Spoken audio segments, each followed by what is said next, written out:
Today we are doing a most anticipated book releases. This is my part two video. My first video was from January to June, and I will link that video in the description box. But today we are doing July through December. Now, I've seen some people in the comments, they said they do not like when the book content creators read the synopsis off of the back of the books. I'm going to summarize 10 of the books that I am eagerly waiting for, and I am going to give you a release date. I'm also going to give you a little bit of insight into why I am excited for these books. So I've got my notes so I won't forget. And coming up July 28th, we have Searing Circumstances by Tyora Moody. And this will be the eighth book in the Eugenia Patterson mystery series. Now, to give you a little bit of backstory, Eugenia Patterson is a cozy mystery. And cozy mysteries, they don't actually show how people get unalived, and there is no gory details. In the Eugenia Patterson series, Eugenia Patterson is basically a black Jessica Fletcher. Now, in the very first book, Eugenia is taking a walk, and she passes by one of her neighbor's houses and realizes that the neighbor's dog is outside. So this starts to ring alarm bells because, number one, the dog is a house dog. It's rarely outside. And when it is outside, it's with its owner. Eugenia, even though she's not friendly with this neighbor anymore, she decides to go check it out.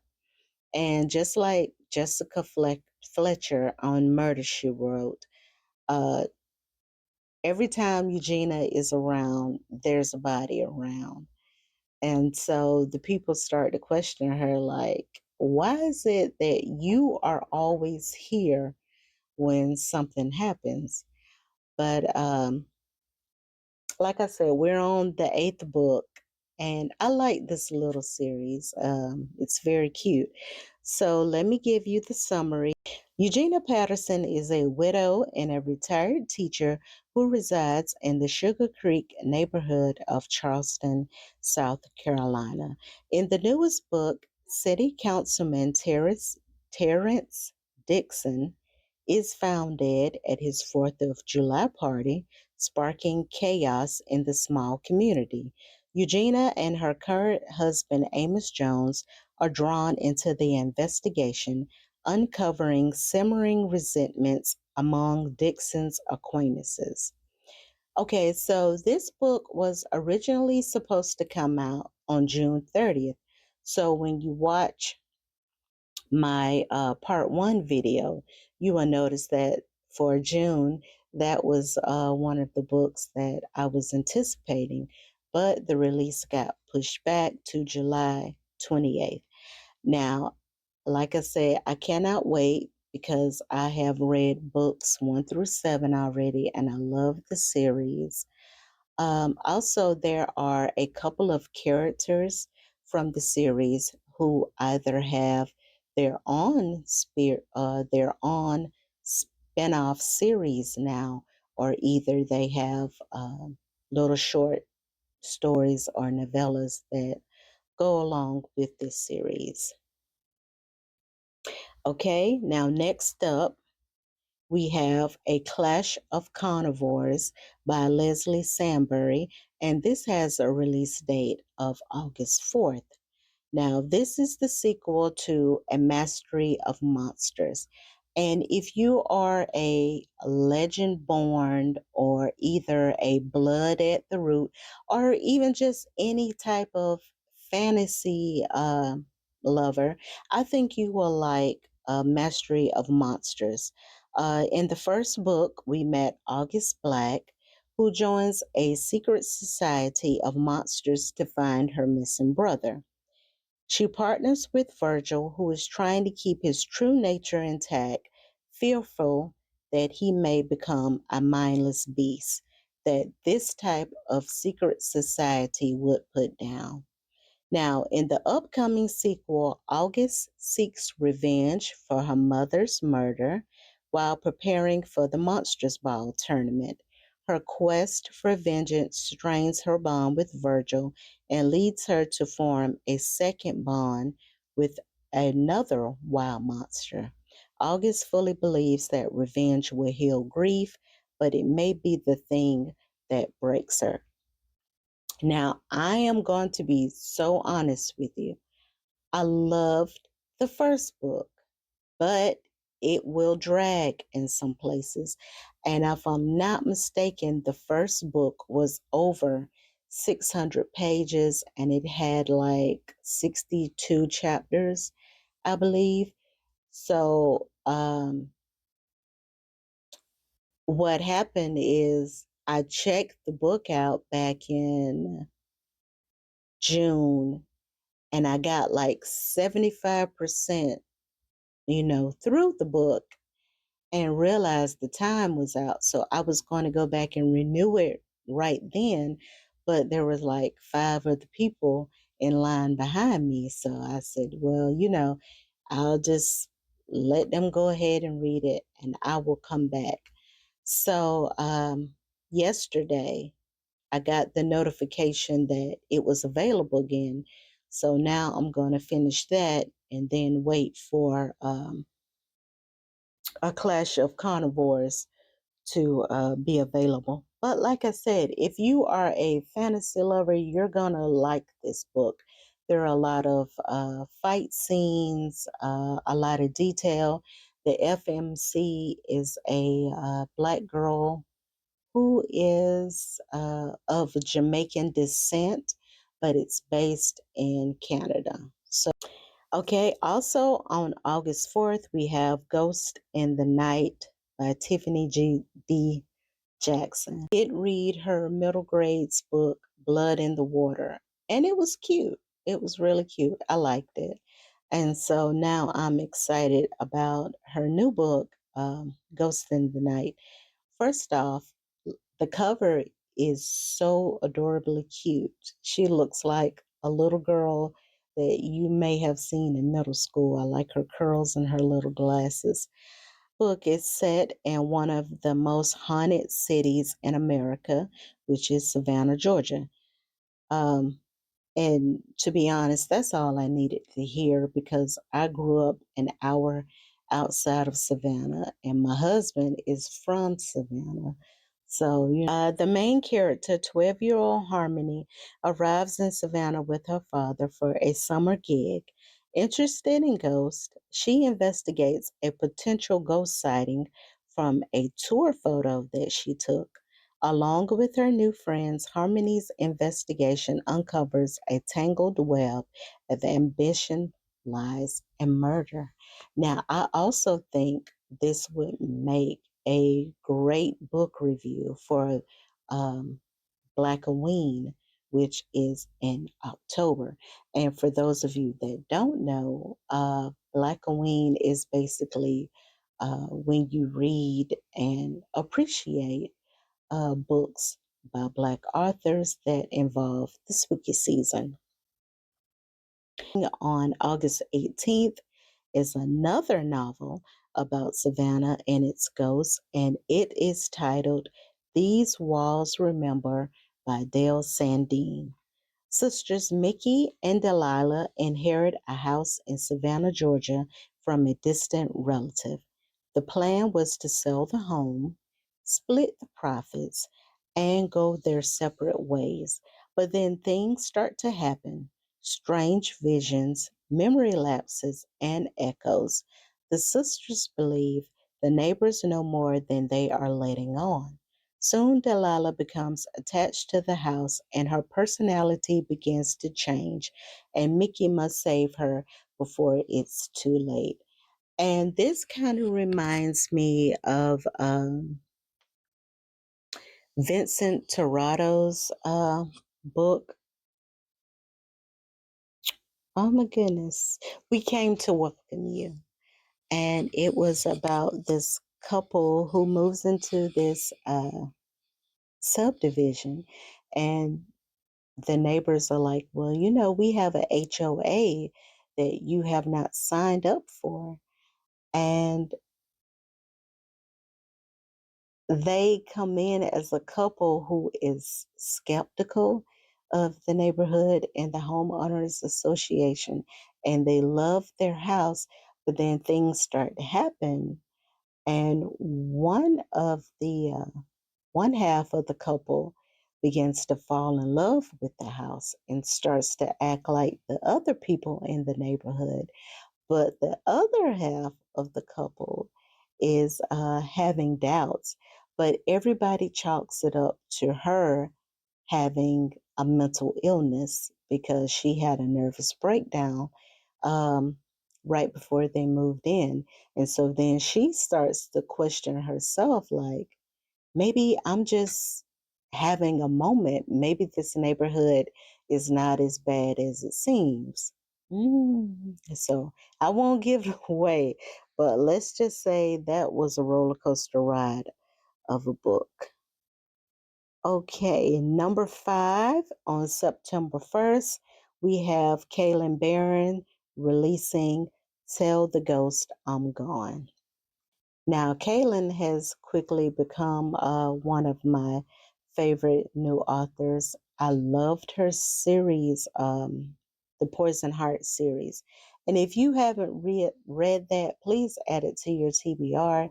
The FMC is a young girl who has the power to communicate with plants, and they can really. What's the word? Feel her emotions, connect with her emotions. Because when she's happy, like the trees all bend to her, the flowers grow big and bright. But when she's sad or upset, like vines start to surround her almost as a protection. It's a wonderful story. Also, if you like Greek mythology, there is a lot of characters in that series.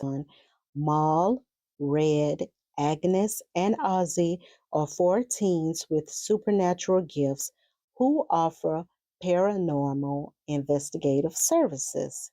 While investigating a missing persons case in a haunted mansion, they uncover secrets that could help them control their powers and understand the darkness that exists at the edge of their powers.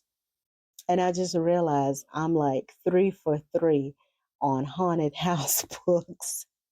So I think I'm going to do a Black Wing series on haunted houses. So look out for that one. Speaking of another character who needs help controlling their powers, my number 6 book releasing on September 1st, we have Ashes at the Altar by Ladarion Williams. Now, I want to thank Book Talk TikTok for putting me on to Blood at the Root. Now, this was one of the very first um, fantasy series that I got into. And when I describe it, I always tell people think of Hillman, the TV show, A Different World. So think of Hillman University as a school where they have powers, right? If you like Legendborn, you're gonna like the Blood at the Root series. It was nice to see we were fully represented in the book. So, Legendborn, the female main character, is a black girl at a PWI, and Blood at the Root is a black boy who's at a HBCU. And this will be the third book in the series. The first one was Blood at the Root, and the second one was Bones at the Crossroad. And like I said, the third one is Ashes. at the altar. And I believe he said this will be the last book in the series. So hopefully he will come up with another fantasy series, or maybe the plays that he make, he will turn them into books. We will see. In the third and final book in the series, Malik faces a semester of challenges as the evil spirit Marionette's power grows and the magical community fractures. He is also getting to know his father's side of the family. He must choose between his loyalties and fight for a happy ending despite the odds stacked against him. Now, if you have already read the first two books in the series, you know there was a question that Malik finally, he just kept asking, asking, asking. And then at the end of the second book, he got the answer that he was looking for. So I cannot wait to see how it plays out in book three. Okay, number 7 on September 22nd, we have Mazywood by Tanana Reeve Dew. Now, I read her last book, The Reformatory, and that book was good. That was my first introduction to her as an author. And it is about the Dozier's the Dozier Boys School in Florida. And I did a quick little talk about that in another video. I'll link it in the description box. But that book dealt with basically boys just existing and the system just failing them, you know, just like the what is it, the school to prison pipeline. These were kids who were in the I think it was set in 1950. um well, it's, yeah, it says Jim Crow era, so yeah. But the crazy part is that Tanana had a relative who was actually in that school.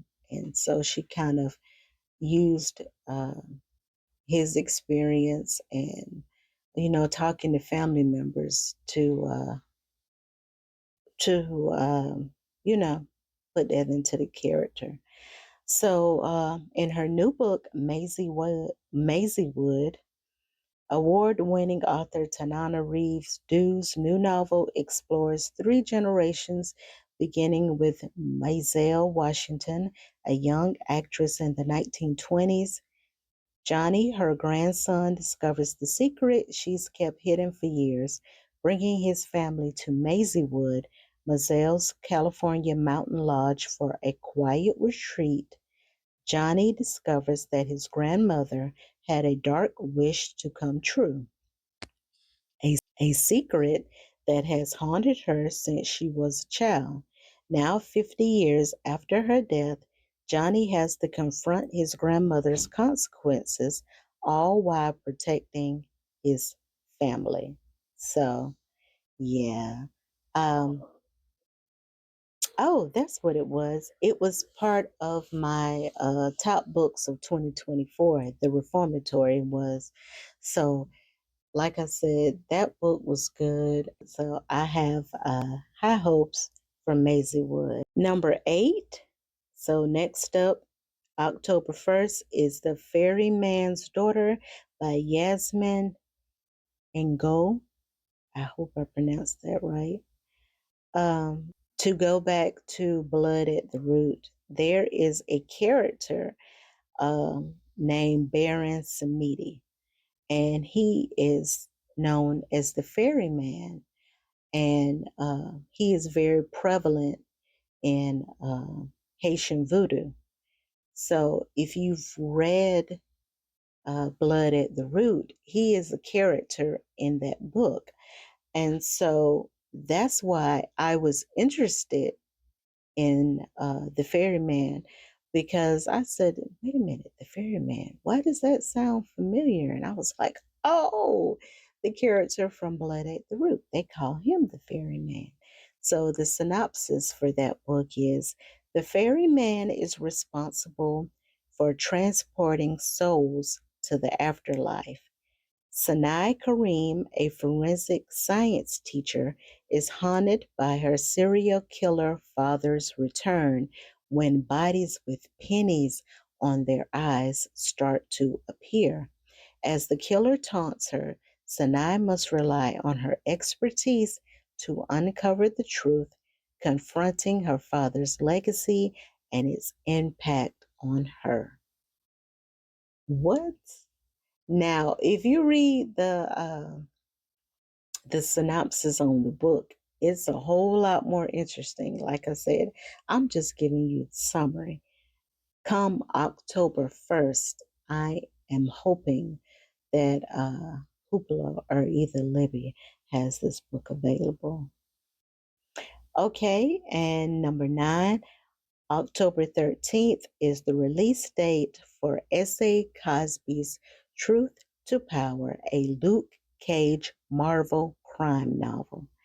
Now, this is shocking to me because number one, I did not know that Disney did adult books. I know there were YA novels like Bemused and Almost There, but I had no clue, that they were doing adult fiction. Second, I didn't even know S.A. Cosby had a book coming out this year. The last I heard, he was teasing a new book that was, I don't want to say a spin-off, but kind of like a prequel to Blacktop Wasteland. So if you remember in that book, the main character, Bo, he was always talking about his dad and how great of a getaway driver he was, and that his dad went to California and he hadn't heard from him. So, as A. Cosby said, his next novel would involve Bo's dad. And so I was excited for that. And then, like a couple of weeks later, I'm hearing that S.A. Cosby and Kennedy Ryan are writing a book. So I was trying to, wrap my head around those things. And then I found out he's got a Luke Cage book coming out. Like, what?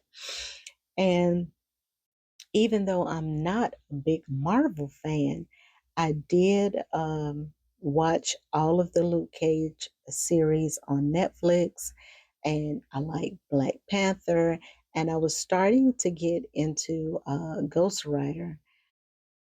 There are 3 books in the Marvel crime series so far, and the first one was Breaking the Dark, a Jessica Jones Marvel crime novel by Lisa Jewell. And the second book in the Marvel crime series was Enemy of My Enemy, a Daredevil Marvel crime novel by Alex Segura. This novel, Luke Cage investigates a medical device factory in Virginia after his cousin's suspicious death. Arriving in Virginia, he uncovers a conspiracy and faces danger from the local community, who are people who are willing to go toe to toe with the superhero. He also has to deal with a racist sheriff.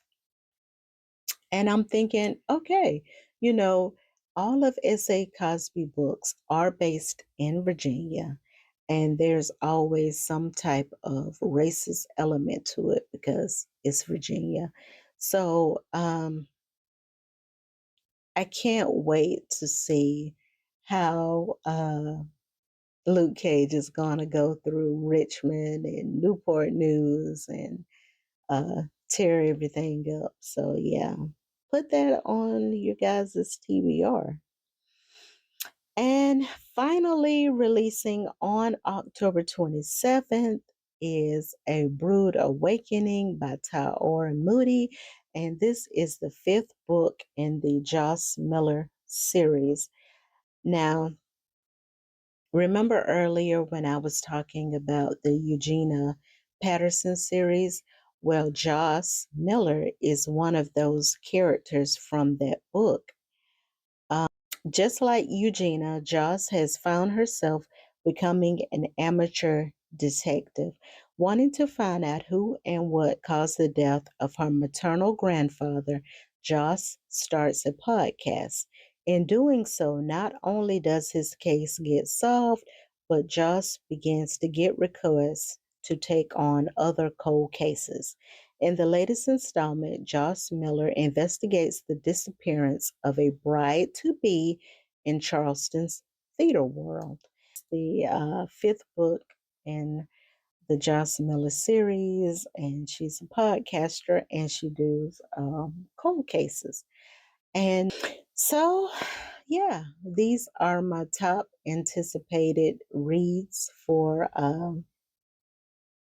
2026. Also, but you know what?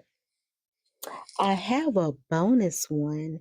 Even though I haven't read the first book, there is a sequel coming out to Ladies' Night, and September 10th, we have All the Queen's Men Before Eden. Now, this is a book by Christian Keys.